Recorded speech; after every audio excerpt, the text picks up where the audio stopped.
네팔 선교사님 부부가 나마스테 닥터 양이라는 책을 지었습니다. 나마스테라는 말은 무슨 말이냐면 내가 당신께 인사합니다라는 그런 뜻을 가지고 있습니다.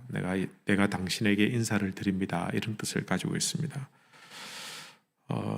우리도 이제 인사할 때 안녕하십니까 이렇게 인사하죠, 그죠? 또 요즘은 뭐 그렇지 않습니다만 예전에는 하루 이렇게 끼니 먹는 것도 또 하루 살아가는 것도 참 언제 어떻게 될지 모르는 시대에는 뭐 밤새 안녕하셨습니까 뭐 이런 인사말도 했었더랬습니다. 인사 한번 잘하면 그죠, 먹을 게 생긴다라고 그런 말들도 합니다. 뭐 상대방을 잘 모르지만 그래도 인사성만 밝아도 좀 좋은 사람이라고 이렇게 인식하기 쉽고 또 예의 바른 사람이라고 이렇게 생각을 합니다. 아랫사람은 윗사람에게 인사를 잘 해야 될 것입니다. 또 간혹 인사를 하지 못하더라도 또 너그러운 마음으로 또 이해하고 그렇게 하면 되겠죠, 그죠? 예전에 제가 몇 달 전에 우리 주일학교 학생인 것 같은데 2부 예배를 마치고 이제 사람들이 많아서 계단으로 올라가는데 그 아이, 그 녀석은 이제 계단에서 내려오는데 저하고 눈이 딱 마주쳤는데 인사를 안 해요. 인사를 안 하고 저도 처음 보는 애라서 가만히 쳐다보고 올라가고 지는 가만히 쳐다보고 내려오고 그 눈싸움 하다가 그냥 싹 지나갔는데 그 녀석 한 번만 더 보면 제가 인사를 시키도록 하겠습니다.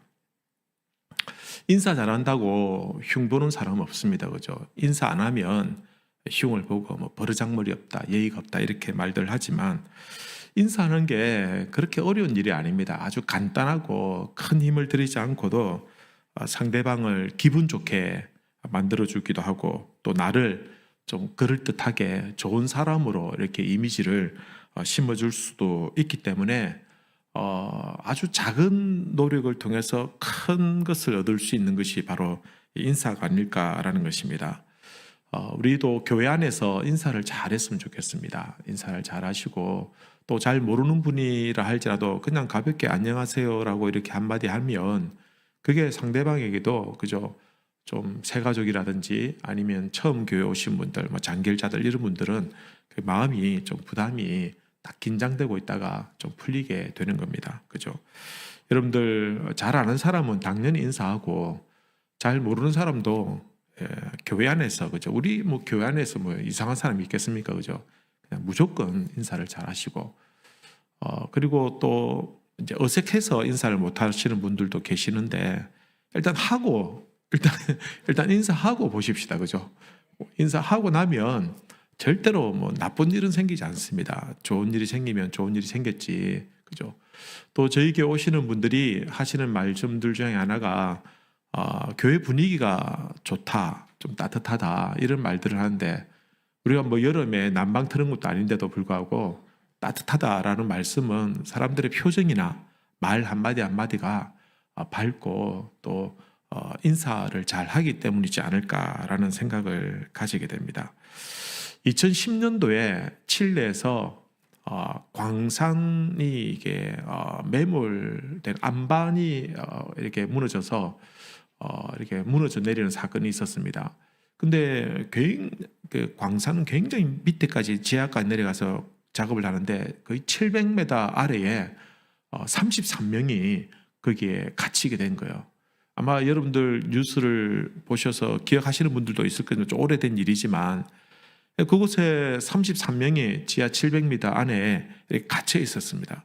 근데 처음에는 이 사람들이 막 무섭고 두렵기도 했지만, 그죠? 또 처음에는 뭐 어떻게 할까 이러다가 막 싸움질도 하고 이랬는데 그곳에 있었던 우르수아라는 그 작업 반장이 그곳에 있었어요. 그래서 작업 반장이 질서정연하게 사람들을 이렇게 추스리고 이래서 서로 격려하면서 또 서로 인사하면서 그렇게 했어요. 우리는 살아나갈 수 있어. 잘해봅시다. 괜찮습니다. 우리 같이 견디면 분명히 우리를 구조하러 올 겁니다. 우리 같이 힘냅시다. 이런 인사를 서로 하면서 격려를 했다라는 것입니다.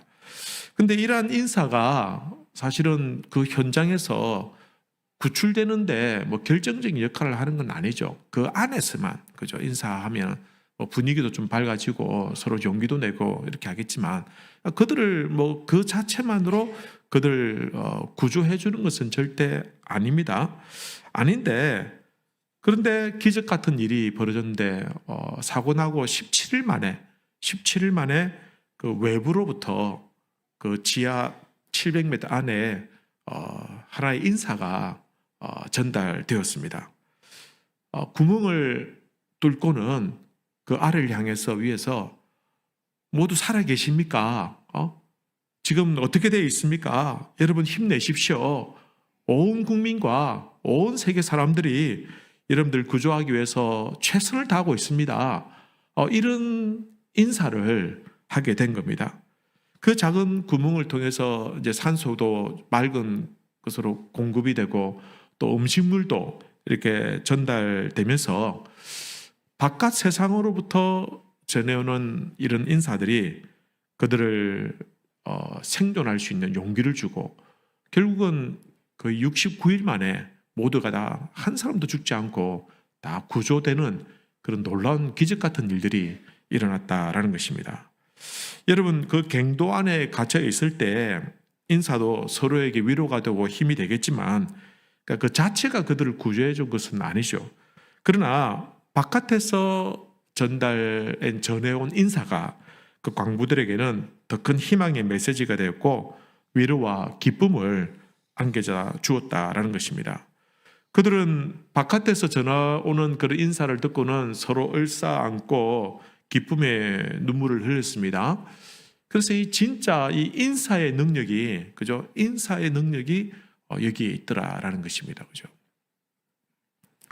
이렇게 보면 우리가 인사하는 것이 그냥 하는 것 같지만 때로는 상대방에게 큰 힘이 되고 또 위로가 되고 희망을 안겨다 주고 또 삶을 소생시키는 그런 역할도 하더라라는 것입니다.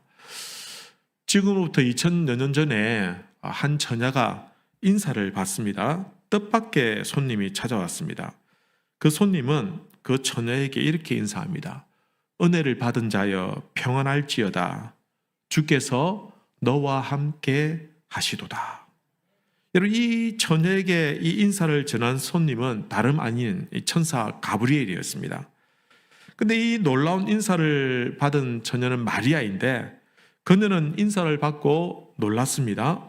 지금까지 수없이 많은 사람들에게 인사하고 인사를 받기도 했지만 그러나 그 낯선 손님의 그 인사는 정말 여느 인사와는 달랐고 뭐라고 말할 수 없는 큰 감동과 감당할 수 없는 주체할 수 없는 뭔가가 자기의 가슴에 가득 채워진 것을 느끼게 된 것입니다. 그녀는 놀라서 이렇게 말합니다. 처녀가 그 말을 듣고 놀라 이런 인사가 어찌함인가 생각하며 왜 저분이 나에게 이렇게 인사를 할까? 평안할지어다는 뭐 얼마든지 할 수 있는데 주께서 너와 함께 하신다. 평안할지어다. 어떻게 보면 그냥 흔하게 들을 수 있는 인사였지만 그러나 그때는 특별한 인사로 자기 마음에 가득 남게 되었다라는 것입니다. 여러분, 그녀가 받은 인사가 특별한 이유가 무엇입니까?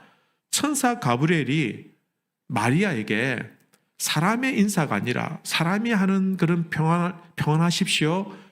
하나님이 함께 하십니다. 이런 인사가 아니라 하늘로부터 내려오는 하나님으로부터 내려오는 그러한 은혜를 입었다라는 그런 인사이기 때문에 그 인사는 그녀에게는 아주 특별한 인사가 된 겁니다.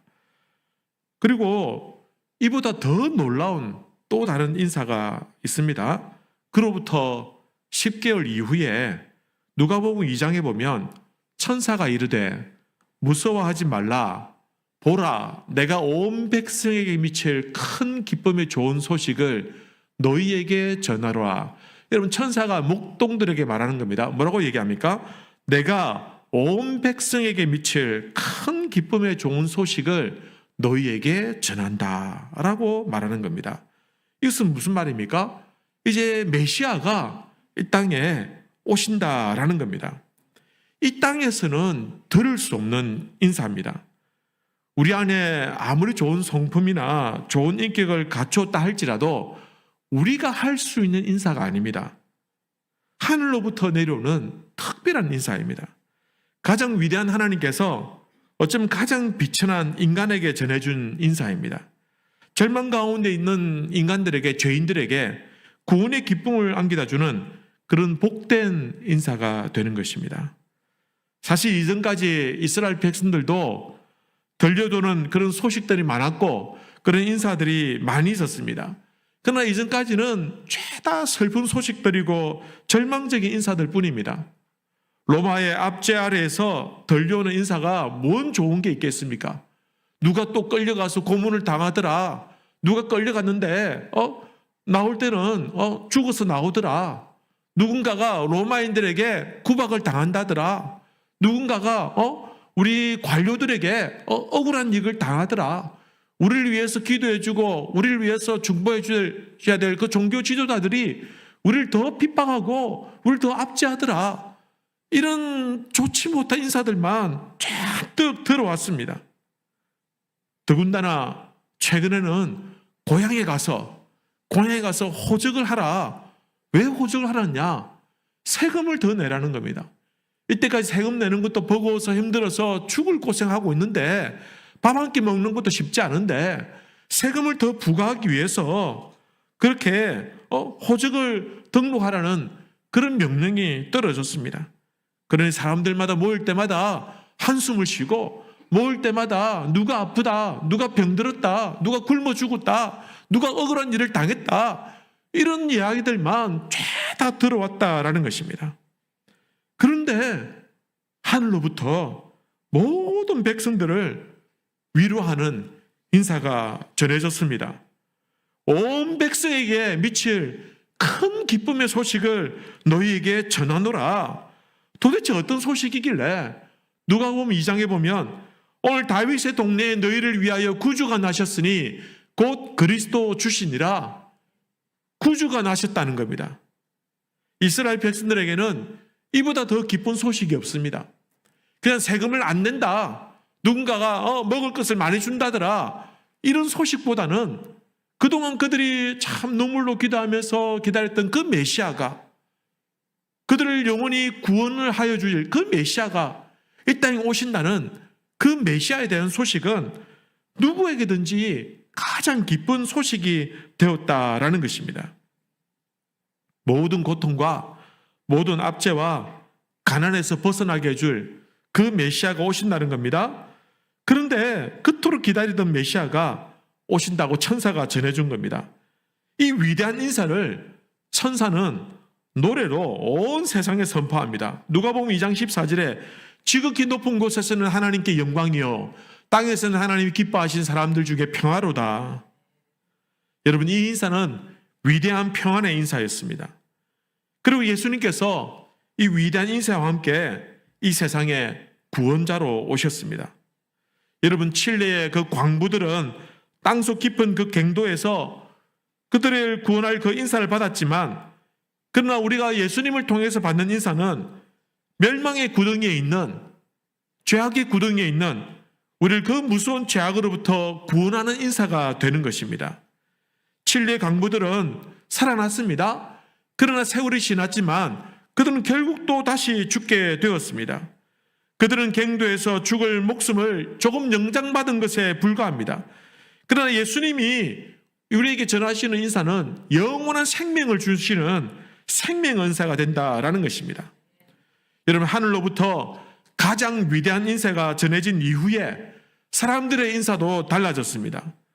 우선 그 인사에는 이전에는 그냥 샬롬 했는데 이제는 예수님의 이름이 그곳에 포함되어서 인사가 되는 겁니다.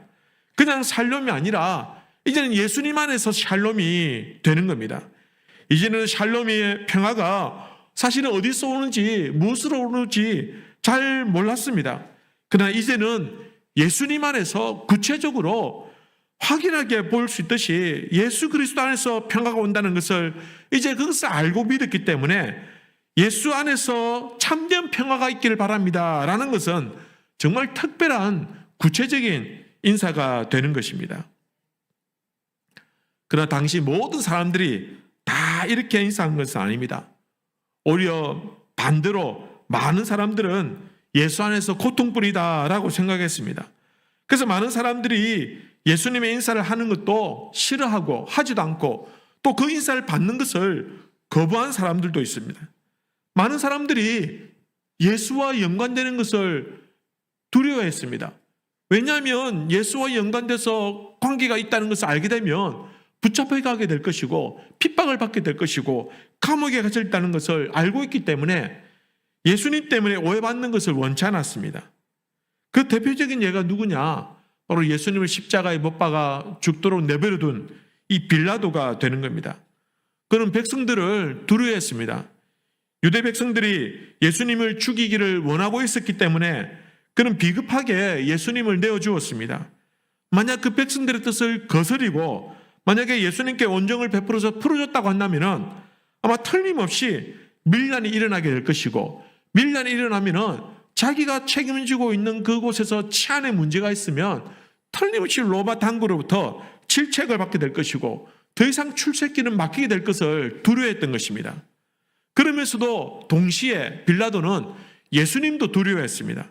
아무리 봐도 예수님은 죄가 없습니다.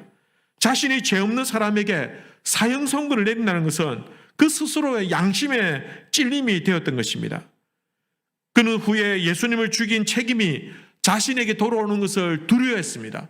그래서 그는 대하에 손을 씻고는 자신은 예수님의 죽음과는 아무 상관이 없다고 그렇게 말했던 것입니다.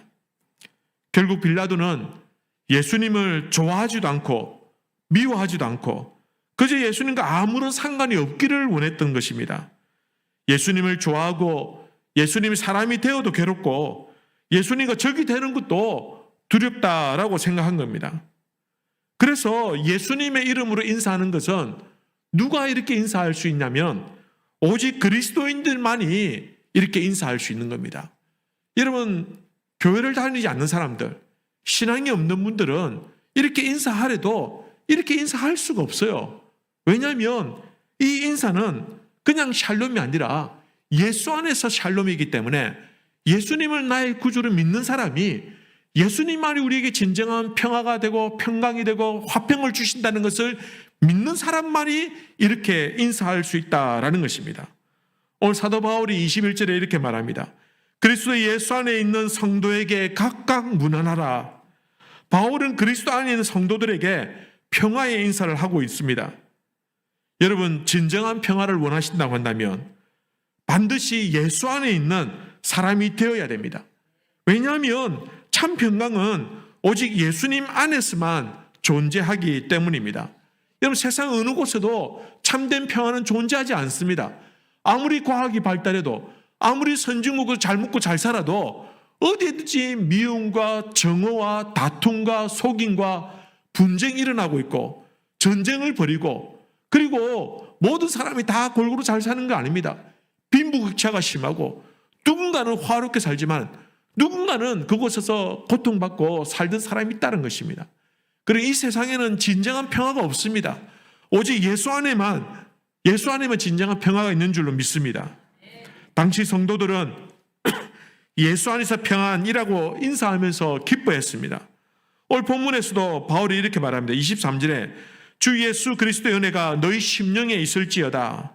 여러분, 이 인사는 성도들에게 힘이 되고 위로가 되었습니다.